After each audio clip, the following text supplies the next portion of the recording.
Fala, molecada! Meu nome é Vitor Soares, eu sou professor de História. E você tá ouvindo agora o História em Meia Hora, o seu podcast semanal de História nesse formato bem simples. Em meia horinha, pode contar no relógio, daqui a 30 minutinhos você vai sair daqui sabendo algo novo de História. E hoje o nosso episódio é sobre a corrida espacial, um dos períodos em que a tecnologia mais avançou na nossa história.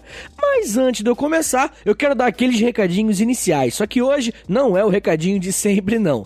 Esse episódio aqui vai ser apresentado por mim, né, como sempre, mas também vai ser apresentado pela Camila Esperança. A Camila é astrônoma e eu escolhi esse tema aqui hoje, né, porque no mesmo dia que esse episódio está sendo lançado, o de corrida espacial, também saiu o Astronomia em Meia Hora. Oi, pessoal! Meu nome é Camila Esperança, eu sou astrônoma e eu acabei de lançar um podcast de astronomia que chama Astronomia em Meia Hora.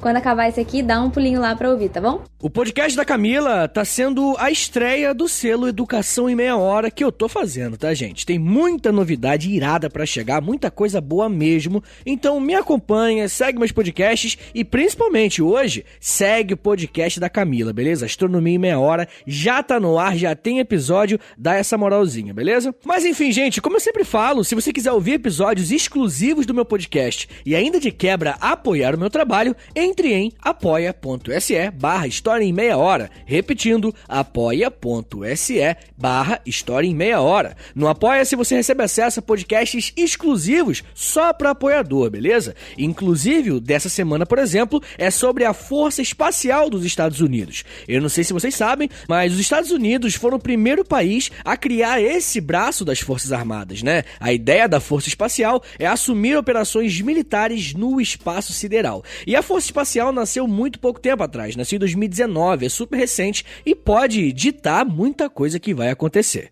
Então, se você quiser e puder me apoiar, sinta-se convidado.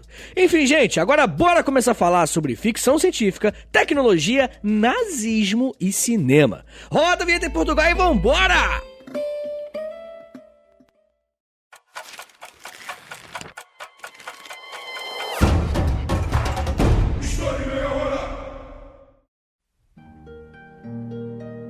O primeiro homem pisou na Lua, Neil Armstrong. O espetáculo foi, inclusive, transmitido pela televisão ao vivo para 1 bilhão e 200 milhões de pessoas.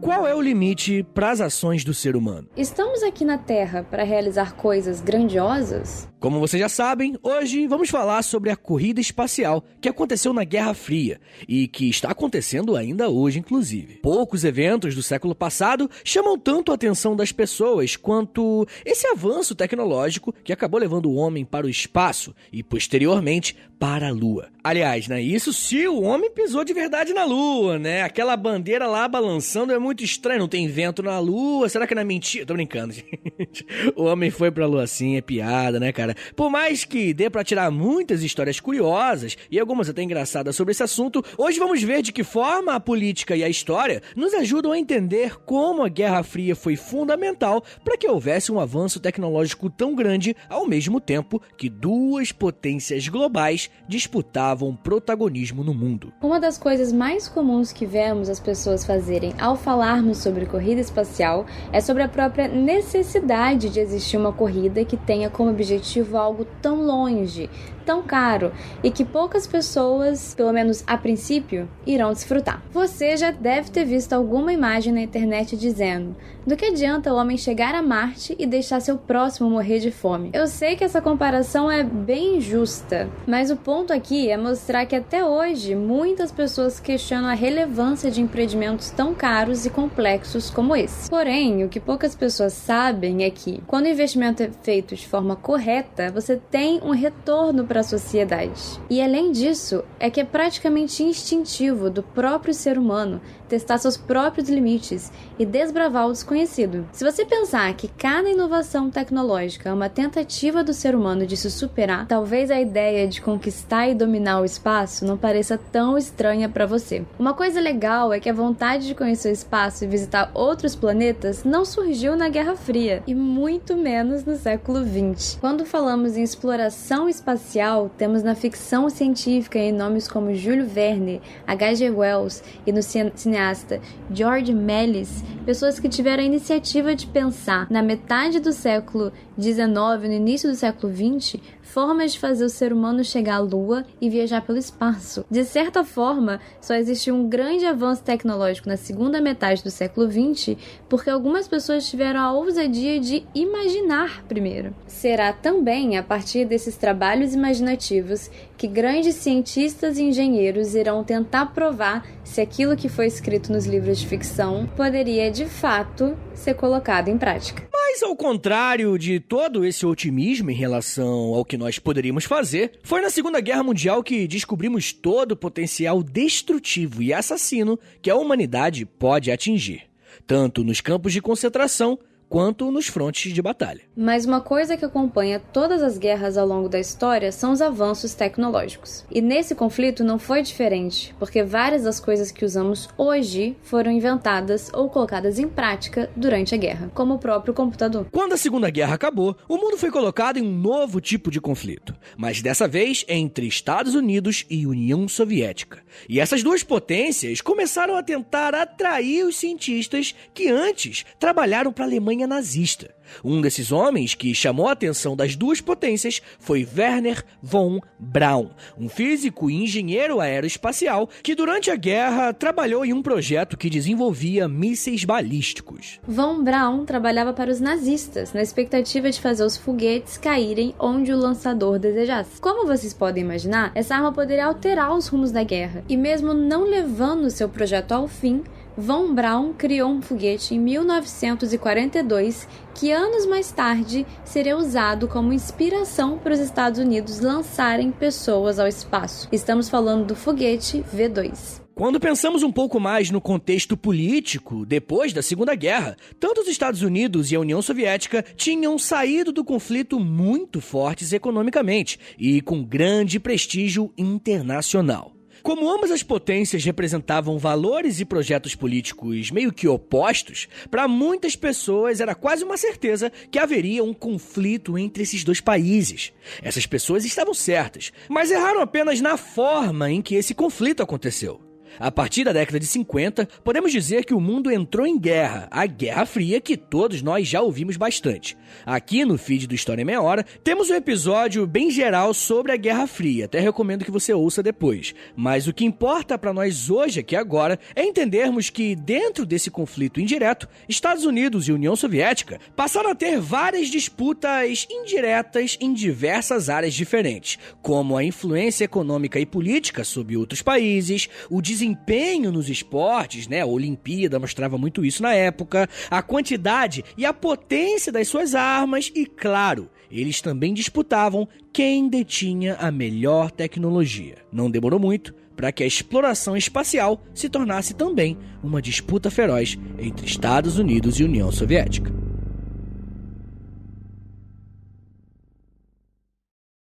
Aqui é Houston.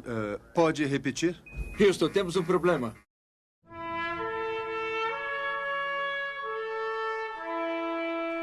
Quando pensamos em uma corrida espacial dentro de um contexto de conflito político, podemos perceber que existem diferentes intenções com esse desenvolvimento tecnológico. Por um lado, temos os cientistas, sejam eles americanos ou soviéticos, que têm como principal interesse o desenvolvimento das suas pesquisas científicas, criar novas tecnologias e tentar responder algumas perguntas que o universo nos impõe. Só que, por outro lado, temos os políticos. Essa turma que muita gente adora. E para os políticos, as coisas precisam correr em um tempo que nem sempre a ciência pode acompanhar. Eu digo isso porque, dentro da Guerra Fria, as lideranças políticas dos Estados Unidos e da União Soviética estavam interessadas em aumentar as suas tecnologias relacionadas às armas, e isso sem falar na influência em outros países.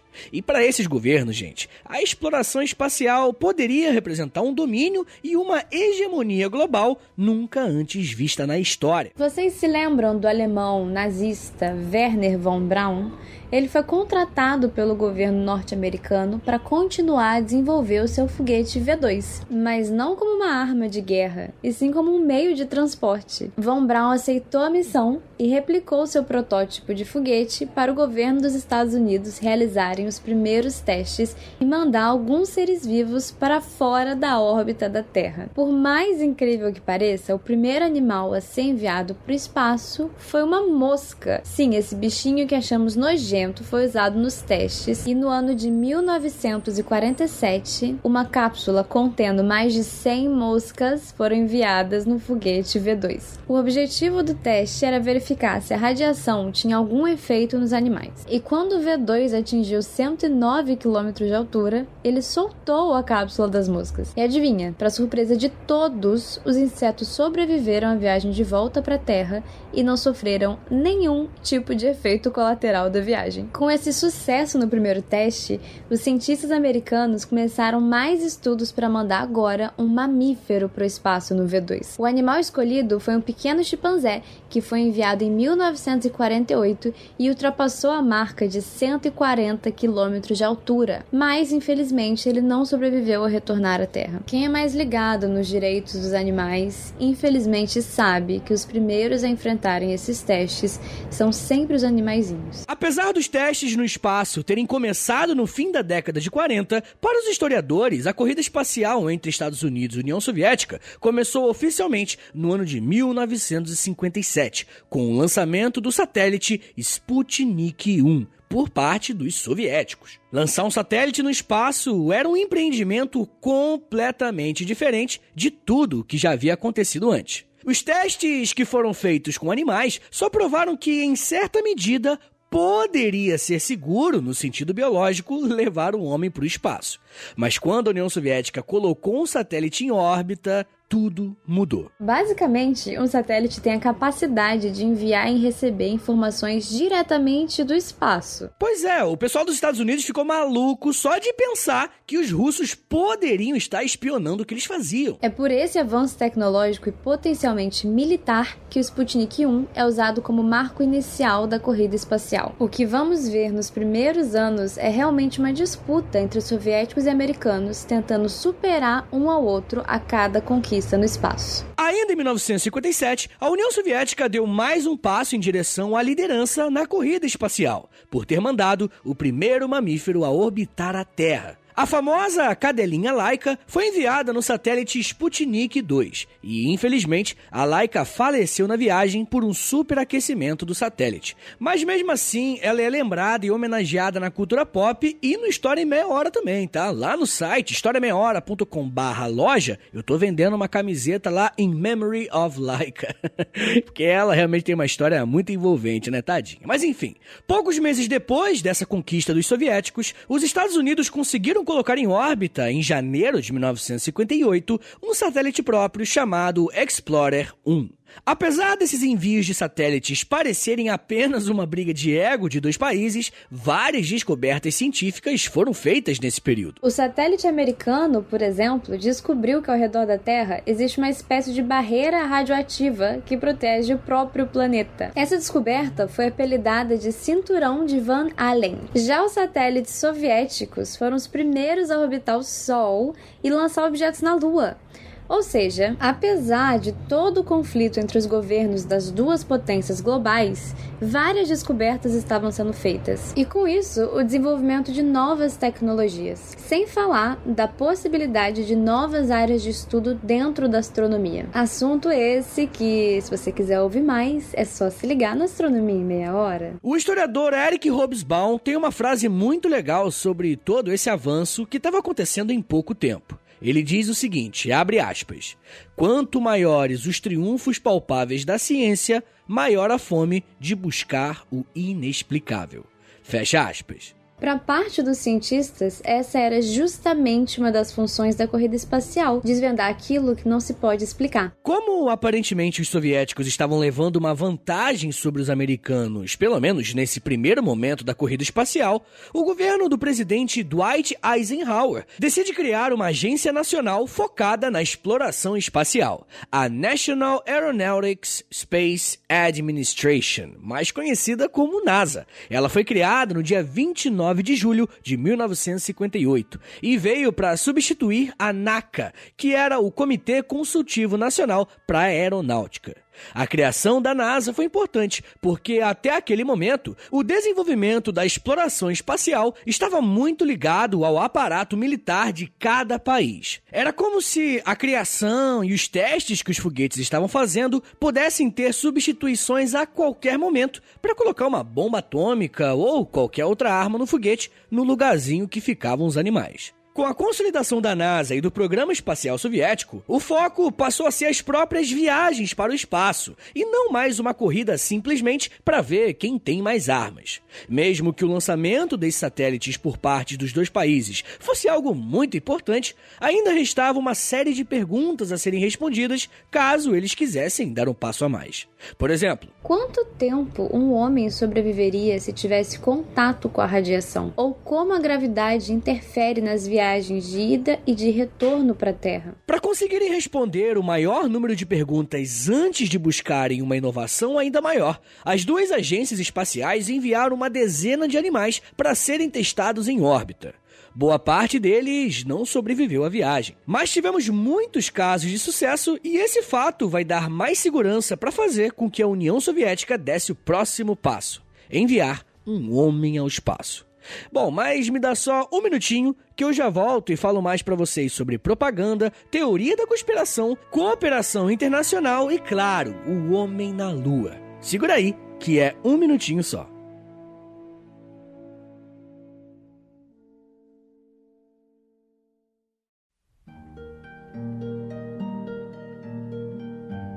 Até esse momento, animais e satélites eram enviados para o espaço para verificarem a altura em que esses foguetes poderiam atingir, quanto tempo os satélites conseguiriam manter a comunicação com a Terra e orbitarem próximo à Lua e o Sol. Mas em nenhum desses casos tinha o ser humano, entre aspas, pilotando ou viajando dentro desses foguetes. Só que isso mudou no início dos anos 60, com um brother chamado Yuri Gagarin. A União Soviética foi a primeira a arriscar mandar um ser humano para o espaço, e para isso iniciou um processo de seleção em janeiro de 61. Yuri Gagarin e German Titov foram selecionados para a fase final. Mas uma coisa que precisamos ter em mente nesse processo de corrida espacial e de Guerra Fria é que existia uma máquina de propaganda muito forte em ambos os países. Em cada um desses países, não bastava enviar e trazer de volta animaizinhos, mas mostrar através de filmes, peças publicitárias e outras ações que o seu país, os seus cidadãos, eram de fato melhores em comparação ao seu inimigo. E por esse motivo, os soviéticos escolheram Yuri Gagarin para ser enviado ao espaço. Porque, de acordo com eles, o Yuri era um autêntico homem soviético. Afinal, ele vinha de origem simples. E isso acabou servindo como uma luva para a União Soviética mostrar ao mundo que tinha um modelo político melhor que o dos Estados Unidos. Você vê que a ciência, que chegar na Lua é muito importante, mas mais importante ainda é a narrativa por trás disso. Se o Yuri não é o cara mais competente, isso daí é menos relevante que o cara conseguir passar uma história bonita. Bom, mas fato é que Yuri Gagarin foi enviado para o espaço na Vostok 1, nave projetada para levá-lo a 300 km de altitude e voltar em segurança para a Terra. Essa empreitada da União Soviética foi um absoluto sucesso, porque Gagarin não só foi para o espaço, como ao chegar lá no alto, ele disse frases que entrariam para a história. Enquanto orbitava a Terra, Yuri disse: "A Terra é azul". Para nós isso pode parecer meio óbvio, até um pouco bobo. Mas, gente, nunca ninguém tinha ido até lá para ter a mínima noção de como a Terra era. Alguns satélites conseguiram tirar foto da Terra, mas nenhuma delas até esse momento tinha uma definição de qualidade ou possuíam cores até. Yuri Gagarin foi o primeiro homem a ir para o espaço e retornar vivo, e seu pouso aconteceu algumas horas depois do seu voo. Precisando correr atrás do prejuízo, os Estados Unidos começaram a fazer projetos que tinham como objetivo lançar um americano ao espaço da mesma forma que os soviéticos fizeram. O primeiro americano a conseguir ir ao espaço foi John Glenn em 1962, ou seja, um ano depois da viagem de Gagarin. Aliás, assistam Estrelas Além do Tempo, que é o filme que conta como esse lançamento foi possível com a ajuda de 3 pesquisadoras negras que, bem, não eram conhecidas até pouco tempo atrás. Em vários aspectos, os soviéticos estavam na dianteira desse processo, pois também foram os primeiros a enviar uma mulher ao espaço. A astronauta foi a Valentina Vladimirovna Tereshkova, só que, diferentemente das viagens anteriores, ela ficou no espaço por quase 3 dias e voltou em segurança para a Terra. A cada nova conquista que os Estados Unidos e a União Soviética obtinham nessa corrida espacial, uma nova meta já era estipulada e os cientistas tinham que rebolar para cumprir esses prazos. É aquele negócio de quando atingimos a meta, vamos dobrar a meta, né? Então, a NASA mal tinha enviado um homem para o espaço e já estava elaborando planos para enviar alguém para a Lua. O presidente dos Estados Unidos nesse momento era o John F. Kennedy e ele criou um braço da NASA, o Projeto Apollo, que tinha como objetivo principal levar o homem à Lua e trazê-lo de volta. Para os americanos, fazer esse projeto dar certo era quase uma questão de honra, porque, como vocês já ouviram até aqui, grande parte das inovações até nesse momento ficou por conta dos soviéticos. Saca só esse discurso do presidente Kennedy para sentirem a pegada quase que nacionalista da viagem. Abre aspas. Mas por que dizem alguns a Lua? Por que escolher isto como nosso objetivo? E também podem muito bem perguntar, por que escalar a montanha mais alta? Por que 35 anos atrás voar pelo Atlântico? Nós escolhemos ir para a Lua. Nós escolhemos ir para a Lua. Nós escolhemos ir para a Lua nesta década e fazer as outras coisas, não porque elas são fáceis, mas porque elas são difíceis. Fecha aspas. O projeto Apollo foi iniciado em 1961 e contou com a colaboração de centenas de cientistas e vários pilotos que se voluntariaram para essa empreitada. Como vocês podem imaginar, os custos desse projeto foram altíssimos e, no total, os Estados Unidos desembolsaram apenas em 1966 mais de 160 bilhões de dólares, gente, em valores atuais, né? Molecada, é muita grana. E vocês não vão acreditar quem era uma das pessoas que estava liderando o projeto Apollo. Sim, ele mesmo, nosso alemão Wernher von Braun. Von Braun foi um dos principais projetistas das naves que levariam os americanos à Lua. Ao longo dos anos, a NASA foi realizando testes periódicos que tentavam avançar cada vez mais até atingirem o objetivo principal, que era pousar na Lua. Mas, infelizmente, eles já começaram com uma perda gigantesca. A Apollo 1, foguete que iria apenas orbitar a Terra, infelizmente não chegou a sair do chão. O voo seria feito em 1967 e, por conta de um curto-circuito na cabine, tudo explodiu, tirando qualquer chance de sobrevivência dos astronautas. Falando nisso, tem um filme fantástico sobre esse processo até a chegada do primeiro homem na Lua, que se chama, Primeiro Homem, e foi lançado em 2015. É um filme de drama que mostra como foi difícil em vários aspectos, inclusive em perdas pessoais e traumas. Fica aí a recomendação cultural de hoje. Após vários testes, os Estados Unidos conseguiram finalmente levar o homem à Lua.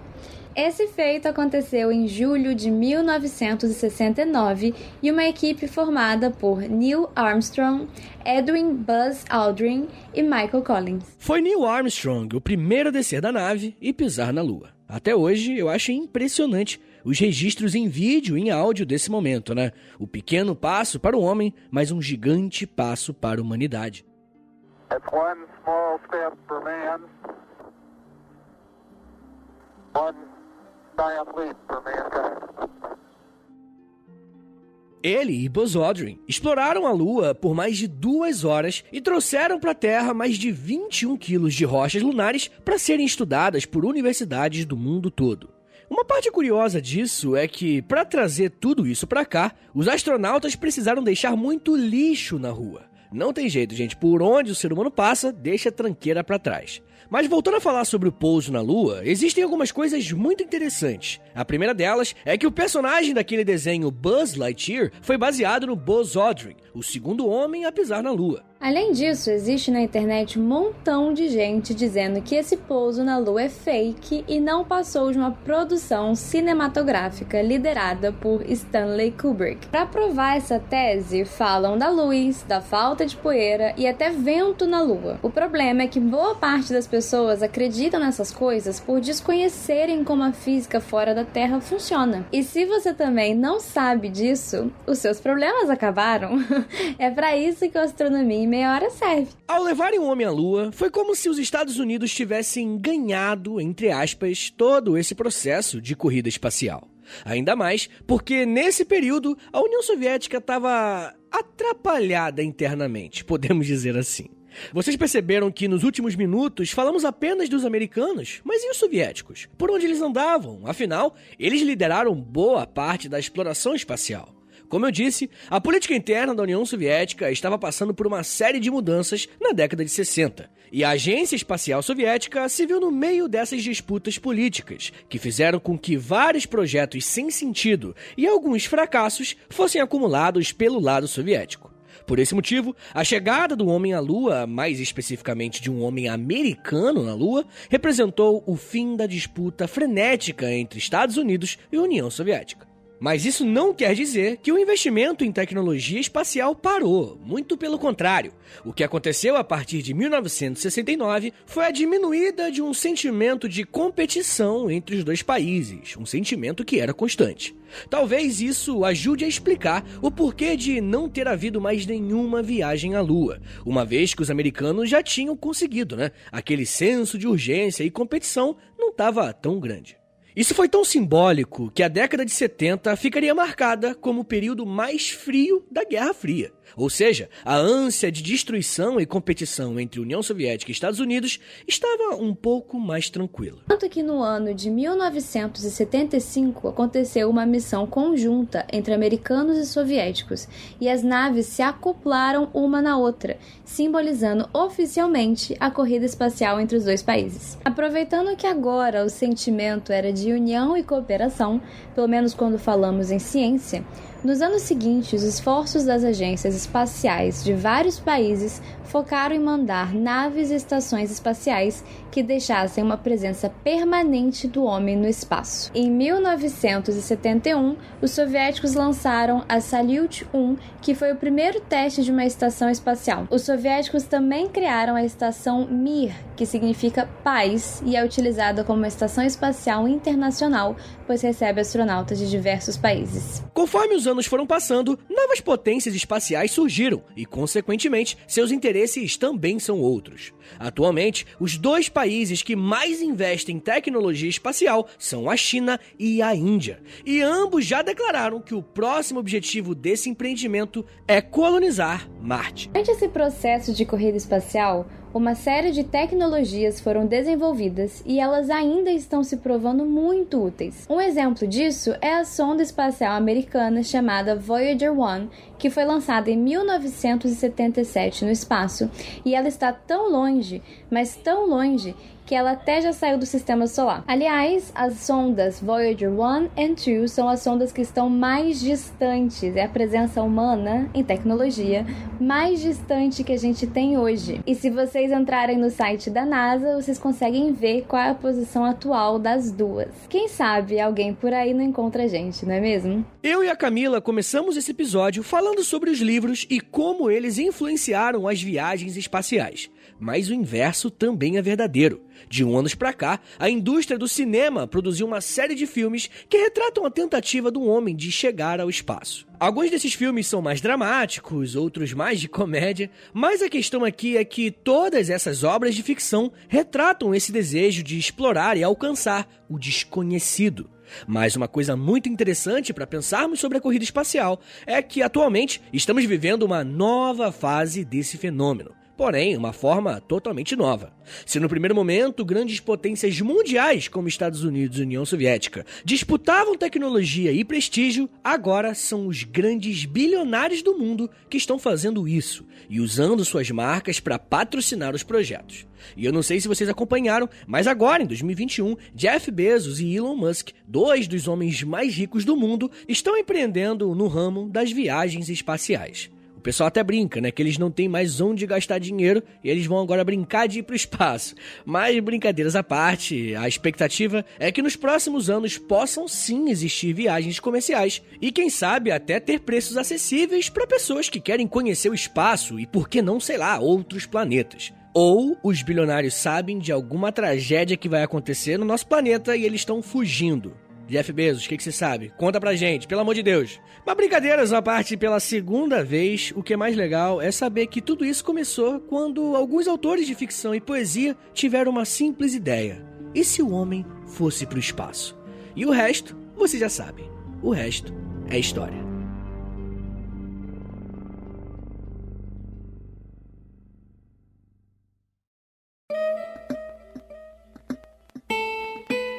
Senhores, muito obrigado por terem vindo até aqui. Esse episódio foi bem diferente, né? Estamos aqui junto anunciando um novo podcast da casa, Astronomia em Meia Hora. Então vai lá no Spotify, já tá no Spotify de repente aí, ou no Deezer, né? Podcast na Amazon Music, qualquer plataforma, vai lá e coloca Astronomia em Meia Hora e segue lá, compartilha, manda pra amigo, porque eu tenho certeza que a Camila vai te ensinar muita coisa, pô, vai fazer você abrir a tua mente pro universo, pra existência. Isso é uma parada muito legal. Eu tô muito orgulhoso de ter o Astronomia em Meia Hora agora trabalhando aqui junto comigo, beleza? Senhores, se você gostou desse episódio aqui, compartilha aí também, não custa nada, poste nos stories e marca lá, @História em Meia Hora, me marca, @Prof. Vitor Soares e marca também a Camila, @AstrônomaCamila, repetindo, @AstrônomaCamila. Beleza, gente? Se você gostou do meu podcast e quer me apoiar, quer ver mais podcasts como esse, passa lá no Apoia-se, apoia.se/História em Meia Hora, beleza? Gente, é isso. Muito obrigado, um beijo. Até semana que vem! E valeu!